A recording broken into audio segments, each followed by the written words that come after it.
Morning, everyone. My name is Woody Kingman, and I'm honored to represent the Blake Alumni Board in the Office of Institutional Advancement. And I'm also honored to welcome you here today to Breakfast at Blake Reunion and Homecoming Edition. Today we have the privilege of honoring some of Blake's wonderful alumni. But before we get to today's program, I just want to invite you to a couple other events happening around the campus today and tomorrow. Immediately after breakfast this morning, there will be a tour of the Hopkins campus. During the tour, you'll have the opportunity to see and learn about the current and future renovations and improvements on this campus. The tour will commence at 9 o'clock down in the Pillsbury conference room at the end of the hallway, the old Blake Library.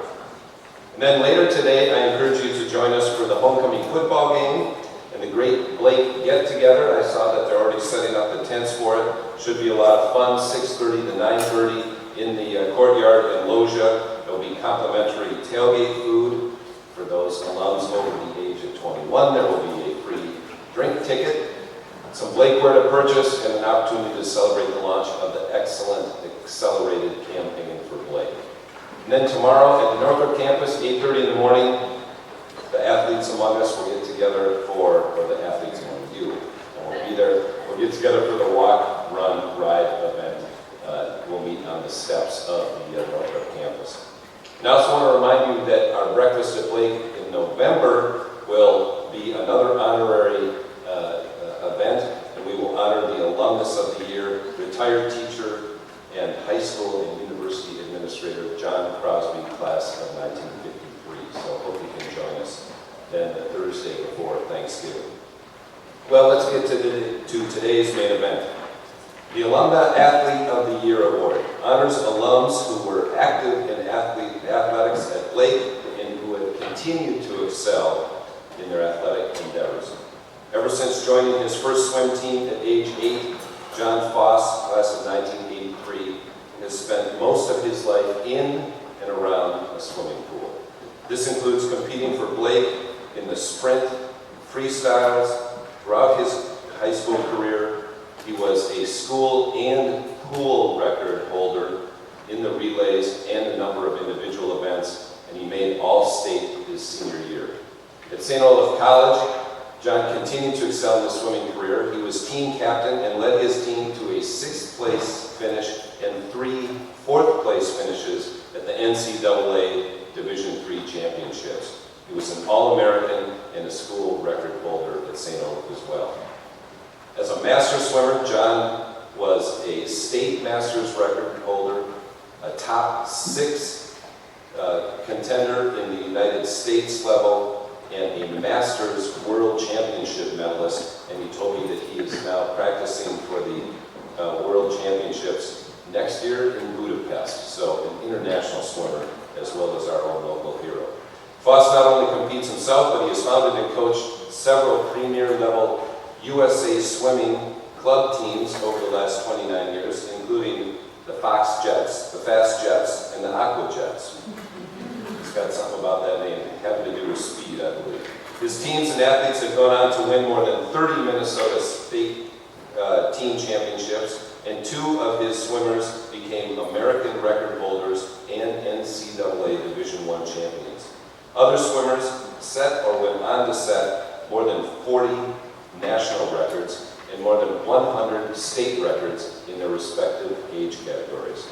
Foss and his business partner and wife, Susan, founded Foss Swim School in an apartment complex pool in 1993 with 12 students. It's grown a bit since then. They now have given over 12 million lessons. They have over 100,000 graduates. They are currently operating 20 pools in 13 facilities in Minnesota and Illinois. They give 25,000 lessons per week and employ 450 coaches and swimming teachers. Some of Foss's other accomplishments include being a keynote speaker and organizer at swimming, teacher, and coaches conferences and events around the world in the U.S., of course, Scandinavia, New Zealand, and Australia as well. He's also a leader in drowning prevention. As a member of the Minnesota Drowning Prevention Task Force, Foss won an Emmy Award with Fox 9 News in 2014 for a segment on the mechanics of why drowning is a silent event. And he has also worked on some devices, some anti-drowning devices, for which he has a number of patents as well. Jon and Susan have been married for 25 years. They have 5 children, and apparently they all know how to swim. Please join me now in congratulating the 2015 Alumni Athlete of the Year, Jon Foss.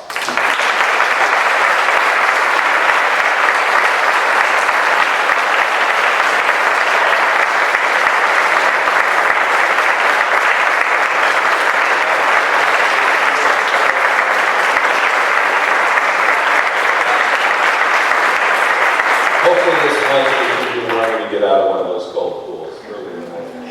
All right, thank you very much.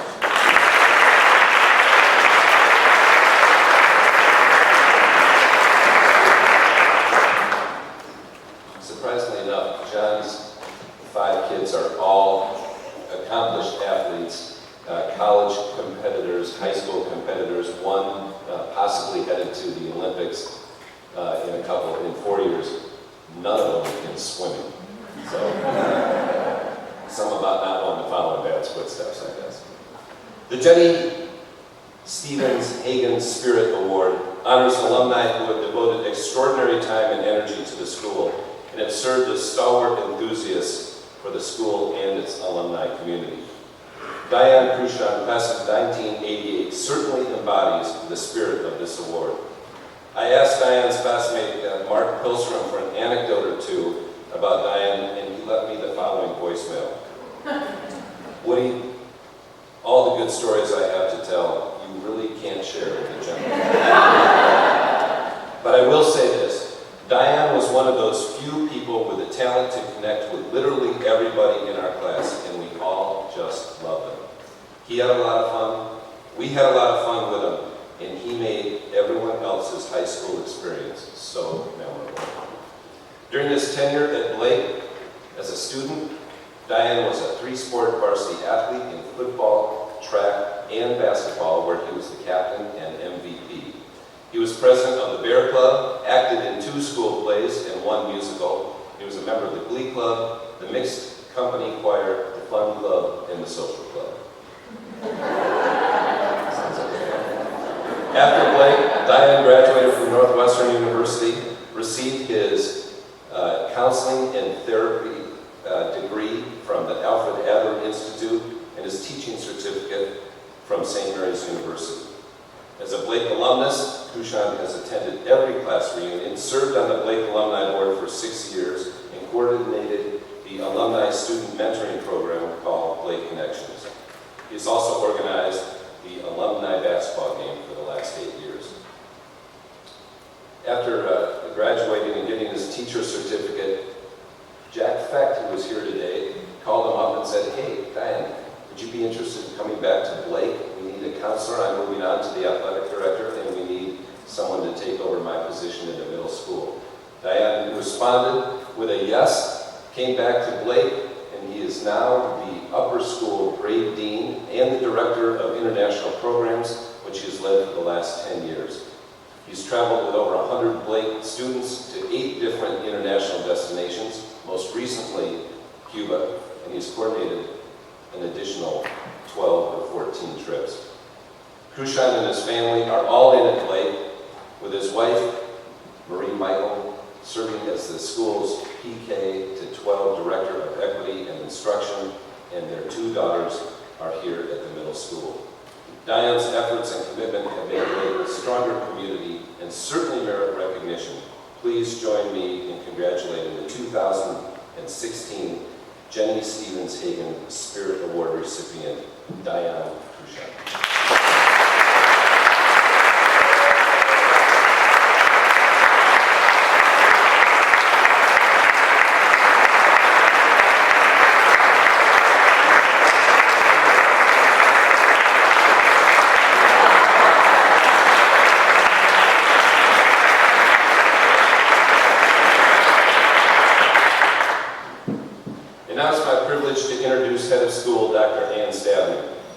Since joining Blake 5 years ago, Ann has brought many new impactful changes to the school.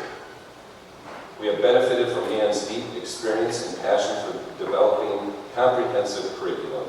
And in the past few years, she has introduced a proficiency-based Spanish program in the lower school, Singapore math in the middle school, as well as computer science classes and global online academies in the upper school. Most notably this year, in the spirit of global education, Ann has spearheaded a successful new model of global immersion experiences in Cuba with the help of Dion. And it was much more than just a trip abroad. We are very lucky to have Ann leading Blake, and it is my pleasure to welcome her to the podium.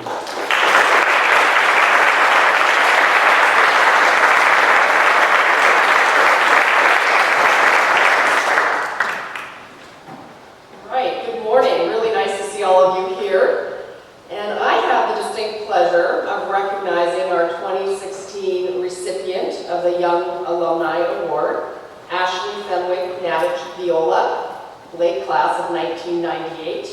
Welcome back to Blake. Ashley, we're delighted to honor you here this morning. Thank you. Ashley started Blake in the 5th grade, and along with being a strong student, she was involved in many wonderful activities, demonstrating her creative leadership skills from the get-go. She led efforts in designing and composing the Reflections yearbook, writing for Flash, our literary magazine, as well as writing for the school newspaper, The Spectrum. Led by Ashley's spirit and her tremendous work ethic, the Spectrum team put out a creative update monthly news. Sports highlights, dances, speakers, and numerous special events were named in this monthly news. She was also captain of the girls' varsity lacrosse team, so go Bears. Yes. After graduating from Blake, Ashley's compass pointed directly to New York, where she continues to live today with her husband, Joseph. For college, Ashley graduated from Columbia University, cum laude, and with a bachelor's in film studies. She pursued her education with a master's degree in educational media from New York University. Pursuing her passion for education and also for filmed entertainment, Ashley worked for many years at Sesame Workshop as a producer and a director. We all know and love Sesame Workshop, especially those of us with young children, for all of the innovative programming that we have seen with Sesame Street and also Electric Company. At Sesame Workshop, Ashley specialized in scouting and creating, launching, and promoting the company's first forays into really the next big thing, which included emerging technology and various content delivery platforms. In 2010, Ashley was named Digital Media Wire's list of 25 digital entertainment executives to watch, and she won an Emmy Award for her work on Sesame Workshop's The Electric Company. Taking much of what she learned at Sesame Workshop and following her entrepreneurial spirit, Ashley founded Children's Media Consultants. Here at this firm, she developed an innovative and very flexible operating model which offered consulting services in content design, development, corporate strategy, and she has also held posts at XO Group, formerly the Knot. Some of you might be familiar with it. It's a consultative service for planning weddings. And she also was at AOL, where she developed partnerships and managed business operations, marketing, editorial, and also, again, content programming. Currently, Ashley is founder and CEO of Meridian New York. It's a luxury lifestyle brand that features ethically curated home decor through partnerships with global artisans. This new venture has merged her entrepreneurial drive with her passion for global travel and also interior design. And Meridian launches in spring of 2017. I hope we hear a little bit more about it. The Young Alumni Award honors alumni who graduated from Blake in the last 20 years and who have made significant contributions to civic and/or professional organizations. who are driven by a bold sense of curiosity and openness to differences, and who constantly strive to be engaged, courageous, and intelligent world citizens. It is with great pride that the Blake School has played even a small role in the achievements of Ashley, and we honor her today with this citation.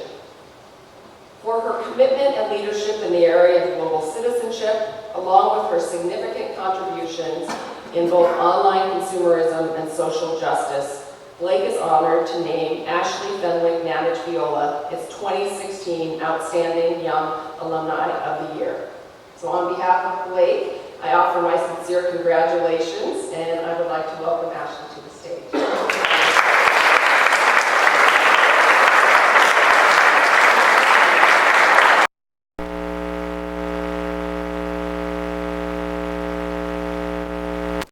Throughout your presentation. Thank you so much.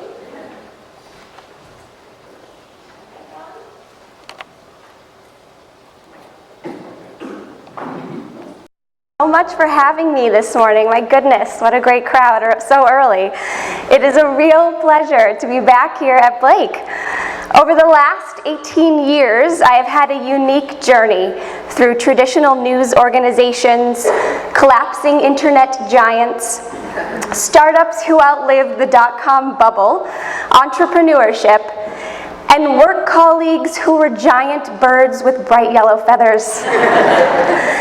This morning, I want to share with you some stories about my personal journey, where I've come from and how I got to where I am now.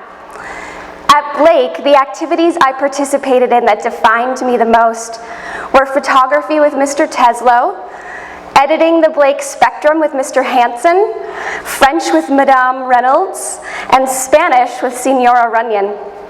What I honed in on Blake became the basis for what I did in college and what I've done in my career. But first, there are two things you should know about me. One, I have always been a traveler.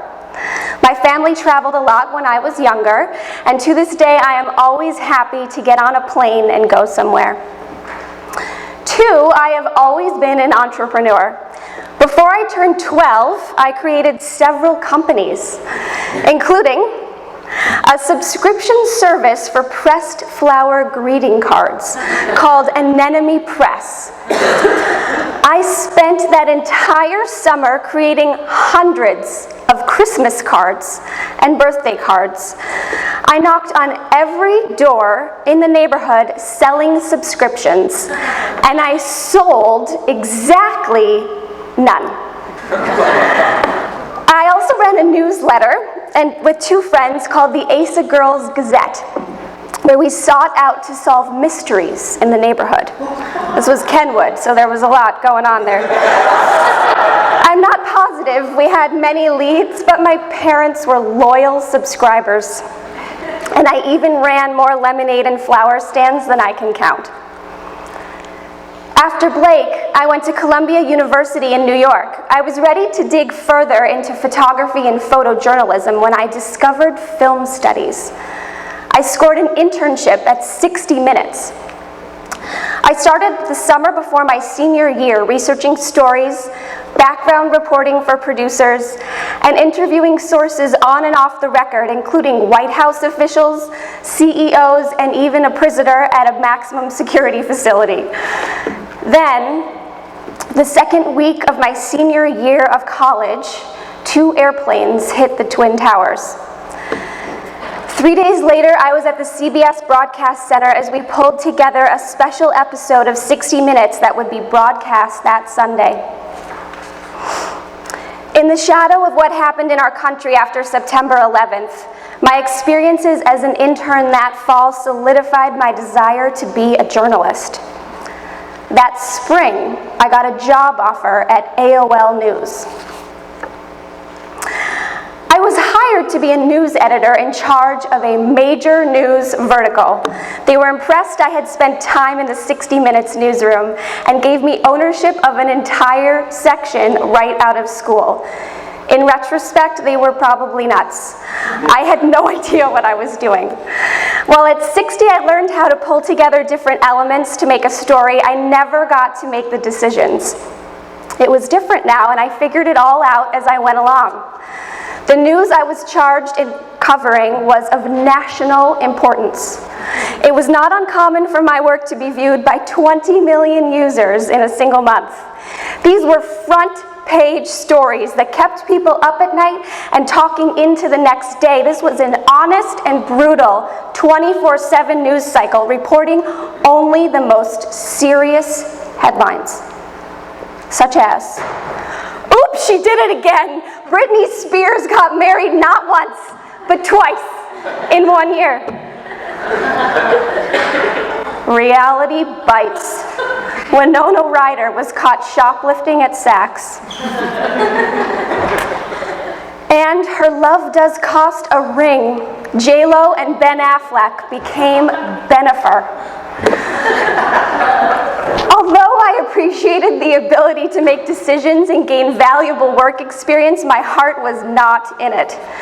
I knew there was a next step, but I did not know what it would be. One morning, I woke up and suddenly it became clear. Mr. Rogers had died, and I was in charge of pulling together his obituary. I had an epiphany. There was media to be made, even nonfiction stories that didn't waste people's time.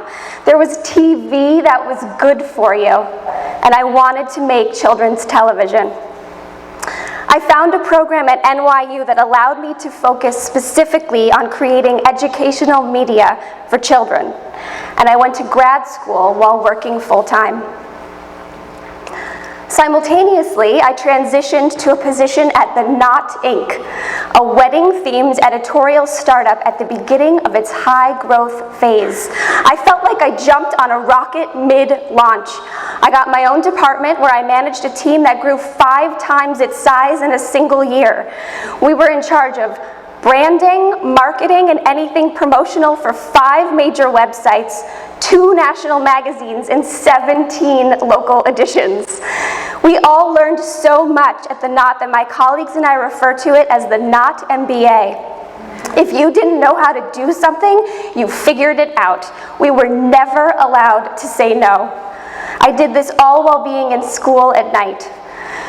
But the more I studied children's media, I realized that's where my passions were, and it was better for me to focus on getting my master's full-time. I made the leap a year later. After I went back to school full-time, I got an internship at Sesame Street. I felt like the world's oldest intern. I had legitimate work experience, and I was spending my days with Muppets. It was hard not to love every single second of it. When you spend every day with Snuffleupagus, there is hardly a reason not to smile. I finished my master's while working at Sesame. In my graduate thesis, I developed an argument and criteria for Sesame Street to incorporate an early childhood environmental education curriculum into every storytelling platform they had to offer. During my internship, I spoke to anyone who would listen about my thesis. I literally cornered an executive in the ladies' washroom preaching the benefits of recycled paper towels. Eventually, somebody heard me and actually thought what I was saying was interesting. I was asked to consult on the subject. They told me I'd be presenting a pitch to a few executives, but the CEO even showed up. Many of the ideas in that presentation became the foundation for Sesame's 40th season, which for the first time in the history of the show, focused entirely on the environment. This was one of those moments that happen once in a lifetime. I knew it at that second, and I know now that it could never happen again, but it did. Within an hour after my presentation, I was escorted into what I later realized was a job interview. I was hired on the spot for a job in the digital media department. Digital media for preschoolers was still a relatively unexplored thing. Sesame had been making CD-ROMs for years, but only recently had transitioned to a web-based educational games and videos. I was quickly able to recognize that my strength was figuring out just how to do things nobody had ever done before. So I volunteered for all of the projects everyone else was afraid to do. I produced the first touchscreen game Sesame had ever made about kids. It was an entirely new interaction, and at the time we had no idea children could figure it out. But boy, were we surprised when we went to test the games that children instinctively understood how to play it almost immediately. I joined an incredible team that brought back to life the groovy literacy program from the 70s, the Electric Company, and turned it into a beatboxing phonics show featuring segments such as Silent E is a Ninja. The most rewarding project I worked on was when I led a large interdepartmental effort to create a social network for children and their families that was funded by the Department of Defense. Together with generals at the Pentagon, we developed a platform for military families to communicate with each other when one parent was deployed. I loved what I was doing. Every project was an entrepreneurial venture that I got to figure out as I went along. Along the way, I won some awards, and I traveled around the country speaking on behalf of Sesame Street and the inspiring work that we were doing. I saw firsthand people whose lives were affected by Sesame Street. I worked with students to develop prototypes using the Sesame model of iterative spurts, followed by research and evaluation. I met several startups and young people who wanted to invent their own media brands and make a difference in the lives of children. This expansion outside the bubble of Sesame made me realize the entrepreneurial spirit was still driving me. I felt like my experience was valuable to other people in my industry, and I felt a strong desire to run my own company. So I took the leap again. It was the scariest and most difficult career decision I had ever made. I left Sesame and I launched my first startup venture. I founded Children's Media Consultants initially to provide a way for me to consult on projects that matched my personal expertise, to help brands who wanted to produce educational content for young children. The model quickly evolved when I hired outside consultants to provide a greater reach of expertise than I could offer alone. This allowed us to provide services not just in the production of children's television shows or digital platforms, but the marketing of recording artists, business development for publishing houses, pitching and content development of new intellectual property, and more. All of these projects legitimized my vision for the company, but I never made that next step to let it grow. Something was holding me back. At the time, my family and I were moving into a new apartment. Previously, we had a tiny Manhattan studio. We traveled a lot for fun, but there wasn't a lot of room at home to bring back souvenirs. When we moved, we arrived into what felt like a palatial 1,000 square feet, and I wanted our new home to reflect all of the places where we had been. But when I went to decorate, every store either had a mass-produced African basket knockoff or an antique carpet that cost more than a year at Blake. So there wasn't a lot for somebody in the middle. Somebody who wanted unique, high-quality, authentic global home decor. That's when it hit me. Meridian is a true combination of everything that I have done so far. I'm leaning on what I learned about branding, marketing, and product development, and combining it with the storytelling power of media. I have always been a traveler and a wanderer, but a homebody at the same time, and here I am. Meridian is an ethically curated lifestyle brand featuring a collection of unique handmade home decor pieces from around the world. We will launch in the spring of next year. With each piece, we will tell you who made it, how it was made, where it came from, and the story about the product's cultural heritage. Meridian will feature goods from several countries within Africa, Asia, and the Americas. Most of our products are sourced through our travels to international marketplaces or from reputable vintage dealers.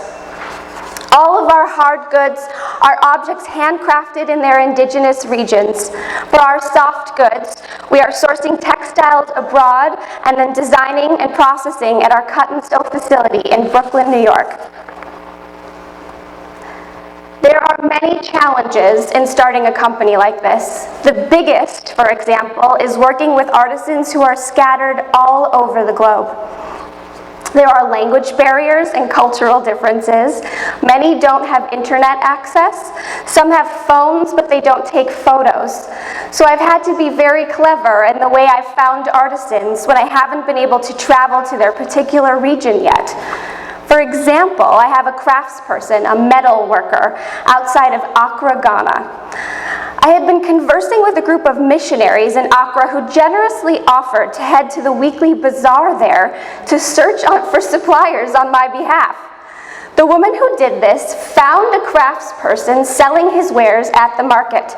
He didn't have internet access, but she offered that if I emailed him, she would return to the market a week later and tell him to check his email at a local internet cafe. Sure enough, a couple of weeks later, I received an email from this gentleman who has now become a trusted supplier. Handcrafted goods are a dying art form, and I love that we're finding a way to provide fair wages and economic stability to the makers who may otherwise not have a way to expand their reach. I feel like what I'm working on now is not only more fulfilling to me as a career, but I can also see the impact that Meridian has on the economic well-being of our craftspeople. Now that you've heard my story, I want to leave you with a message. You do not have to be stuck doing the same thing in your career. You can change. Live up to your own expectations and not anyone else's, and you will be successful. Thank you.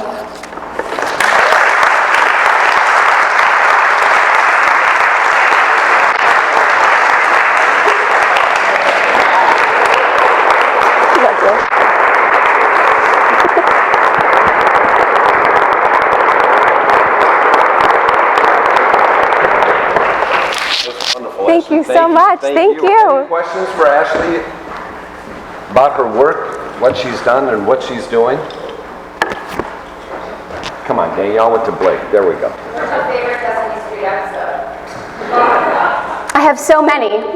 What my favorite Sesame Street episode is. There was one day, I think it was season 38, where Tina Fey came to set, and I idolized her. She's pretty amazing. And I was an intern at the time. I had nothing to do other than spy. So I got to go with one of the audio techs to the rafters where all the lights are, and I just peered over set and watched her film a story about the Buccaneers. She was a pirate who was searching for books. Shiver me timbers. And she and Elmo found a library where they found the booty of books. And that is my favorite episode because I have watched it now a couple of times with my son, who is 5 and a half.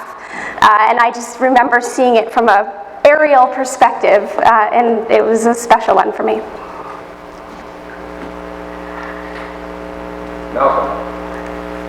Ashley, you were standing in front of an airplane. Yes. What is the story of you and the airplane? The inspiration that represents as to how it always should lift off. That particular airplane was, I believe, in South Africa. There were a few years in a row, before I had a child, where my husband and I went to Africa. We went one time together and had such a good time that the next year we said, you know what, we're going to do it again. So on that particular trip, we got to ride in some very small planes. My husband actually flew one of them. Yes, he does not have a pilot's license, so that was thrilling. But we landed, we made it. I love that image at the beginning because it really represents that I'm willing to go anywhere and I'm comfortable standing on a tarmac. Wonderful. Social justice major, so Great. I asked, based on all that you're learning with Meridian, how do you bring that back to Blake as an alum? How do I bring... Social justice aspect. Okay. How do I bring social justice that I am learning about in Meridian back to Blake? Interesting. You know, I value my experience at Blake tremendously. It is a huge part of who I am and who I've become. I am in New York. I have no family in Minneapolis anymore, so I have not been here in 14 years. So I think I would love to perhaps meet with alumni in New York and bring it more, you know, centered to the East Coast. But I would love to be involved in Blake and help spread the word of social justice, and certainly the work of these global artisans and the tremendous handcrafted products that they're able to create through Meridian. As parents and educators, growth mindset is something that we all really want for our children. And when I hear you speak, you have such a wonderful spirit and ease about you, with just always viewing a challenge as an exciting opportunity. And I was wondering if you could speak to how you developed that. Were you born with it, or was there mentors along the way? So the question is, how did I have the ability to take on challenges and changes innately in me? I never recognized it until later, for sure. You know, the story that I told you today feels like it has a beginning, middle, and end, but when you're living it, it doesn't feel that way. I think that's very nice of you to say. Thank you. My parents were both entrepreneurs. My dad had been a corporate guy and then launched his own company in the mid-90s. And my mom also, around the same time, launched a company as well, both in the psychology realm. So I had always seen them do what they wanted to do and what interests them, so I'm sure that had a large part of how I approached things in my career. But, you know, it didn't feel fearless. It felt like I was taking a lot of risks along the way, but it's worth it. You got to do what makes you happy. So one of the things that you were saying is that you're really good at innovating in a vacuum, effectively, and kind of seeing a blank space and figuring out how to do it. And I was wondering, you know, just kind of piggybacking off of the last question, do you have a process by which you kind of look at that blank canvas and figure out what are the steps I would take to be able to create in this space or solve this issue? Sure. So what process do I have when I want to do something new or figure something out? I think a lot of what I do is based in where I started at 60 Minutes. I'm a researcher. I am a really good Googler, which is a great skill to have. And you know, you have to start just by absorbing as much information as you can about a thing and go from there. So that is certainly my process, is just being a sponge and learning as much as possible about any particular thing.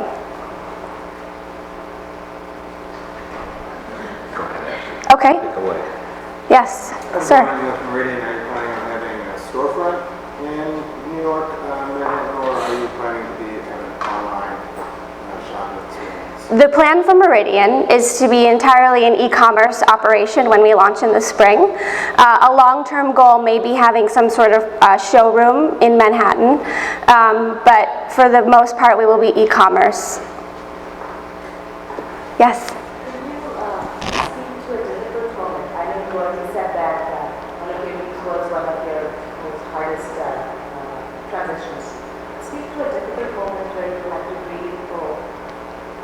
A difficult moment. Really the most difficult moment for me was when I was at Sesame Street. I had what felt like at the time the greatest year of my career. I had been doing a lot. I was traveling around the country. I was traveling 3 weeks out of 4 every month. And I felt like there was a momentum for me to do whatever the next step was there. Whether, you know, it was coming from inside or just inside Sesame, or perhaps myself, you know, a force saying, you should be doing this. This is what people do. When I took a step back from that and realized I didn't have to listen to those outside forces saying you have to do steps 1, 2, 3, and 4 in that order, and that's how people do things, and if you don't do that, you're wrong.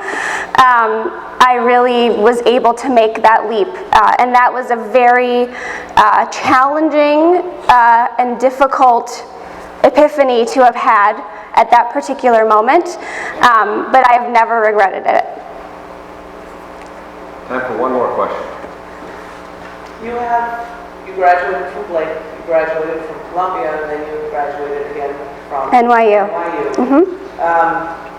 What you've been speaking about is all the education that happened outside, really, of all those institutions. So where do you feel that all of your real learning took place? Is it 50-50, or was it doing?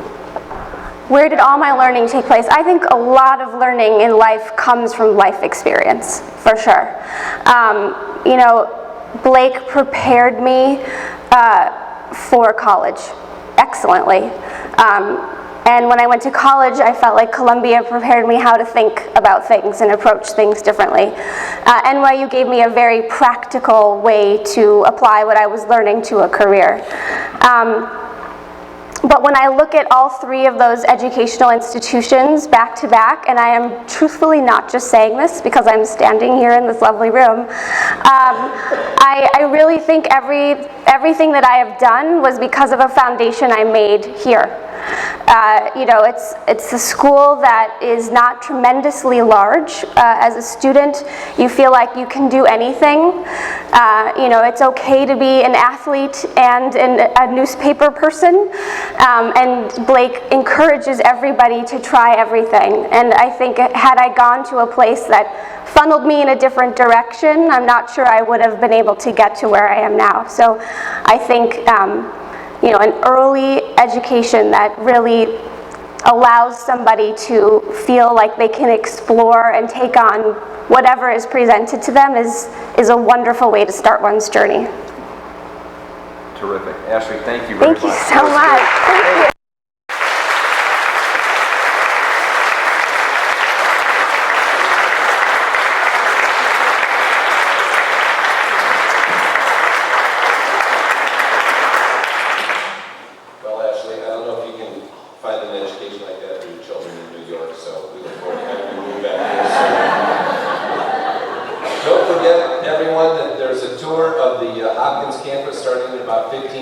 Meet in the Pillsbury Conference Room, and also the homecoming game tonight